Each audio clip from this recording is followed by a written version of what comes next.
নমস্কাৰ এই মুহূৰ্তত আহি পৰিছে কেইবাটাও গুৰুত্বপূৰ্ণ খবৰ আৰু এনে ধৰণৰ খবৰসমূহ নিতৌ চাবৰ কাৰণে চেনেলটো সাবস্ক্ৰাইব কৰি ভিডিঅ'টোত এটা লাইক কৰি দিব।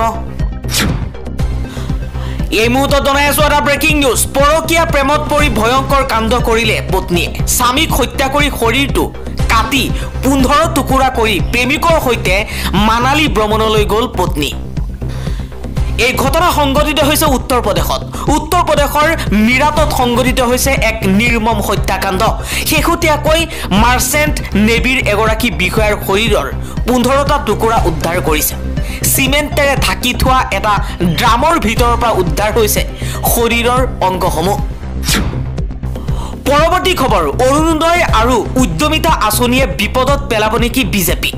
আঁচনিৰ পৰা বঞ্চিত হৈ গাঁৱে গাঁৱে এতিয়া তীব্ৰ ক্ষোভৰ সৃষ্টি হৈছে। বহু বঞ্চিত মহিলাই ভোট বৰ্জনৰো হুংকাৰ দিছে। আন এটা খবৰ, জেল জেৰা গোচৰ বিতৰ্কৰ চিৰলগৰী বিহাৰৰ প্ৰাক্তন মুখ্যমন্ত্ৰী তথা আৰজেডিৰ অধ্যক্ষ লালু প্ৰসাদ যাদৱ।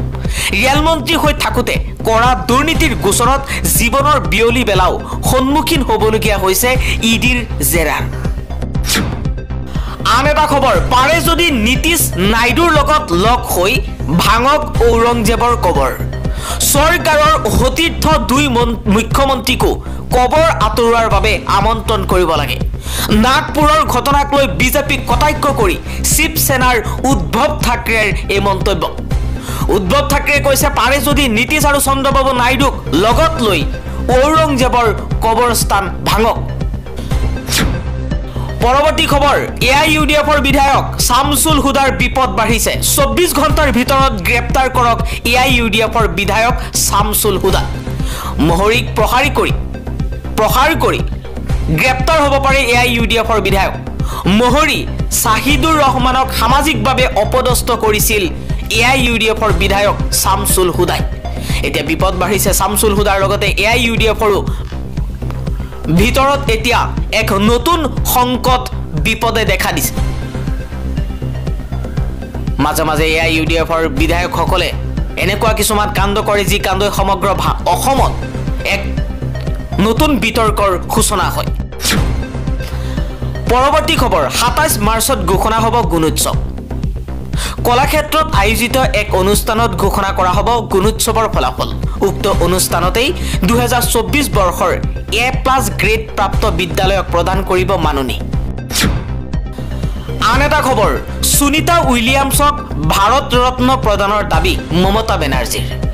9 মাহ মহাকাশত কটোৱাৰ পাছত উৎকণ্ঠাৰ অৱসান ঘটাই পৃথিৱীত পদাৰ্পণ কৰা মহাকাশচাৰী সুনীতা উইলিয়ামছক ভাৰত ৰত্ন সন্মান প্ৰদান কৰাৰ দাবী জনাইছে পশ্চিমবংগৰ মুখ্যমন্ত্ৰী মমতা বেনাৰ্জীয়ে। ভাৰতীয় মূলৰ মহাকাশচাৰী সুনীতা উইলিয়ামছৰ পৃথিৱীলৈ প্ৰত্যাৱৰ্তনৰ পাছতে এই সফলতাত বংগৰ মুখ্যমন্ত্ৰী মমতা বেনাৰ্জীয়ে সুনীতাক আন্তৰিক শুভেচ্ছা অভিনন্দন জনাইছে। মুখ্যমন্ত্ৰী মমতাই কৈছে, সুনীতা ভাৰতৰ কন্যা। ভাৰত কন্যাৰ এই বিজয় প্ৰাপ্তিত কেন্দ্ৰই সুনীতাক ভাৰত ৰত্ন সন্মান আগবঢ়োৱা উচিত। আন এটা খবৰ, যুদ্ধবিৰতি ভংগ কৰি হঠাৎ আক্ৰমণ ইজৰাইলৰ। শিশু আৰু মহিলাকে ধৰি কমেও 404জনকৈ পেলেষ্টাইনী নিহত হৈছে। মঙলবাৰে পুৱা গাজা ষ্ট্ৰীপত ইজৰাইলৰ বিমান আক্ৰমণত 404জনতকৈ অধিক লোকৰ মৃত্যু হয়।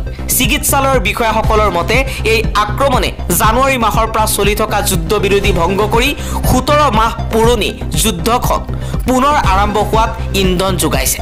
জানিব পৰা মতে ইজৰাইলৰ প্ৰধানমন্ত্ৰী বেঞ্জামিন নেতান্যাহুৱে হামাজৰ সৈতে যুদ্ধবিৰতিৰ চৰ্ত নাকচ কৰি এই বিমান আক্ৰমণৰ নিৰ্দেশনা দিয়ে। ইজৰাইলৰ সেনা বিষয়াসকলে কৈছে যে এই অভিযান অনিৰ্দিষ্ট কাললৈ চলি থাকিব আৰু ইয়াৰ পৰিসৰ বৃদ্ধি পাব পাৰে।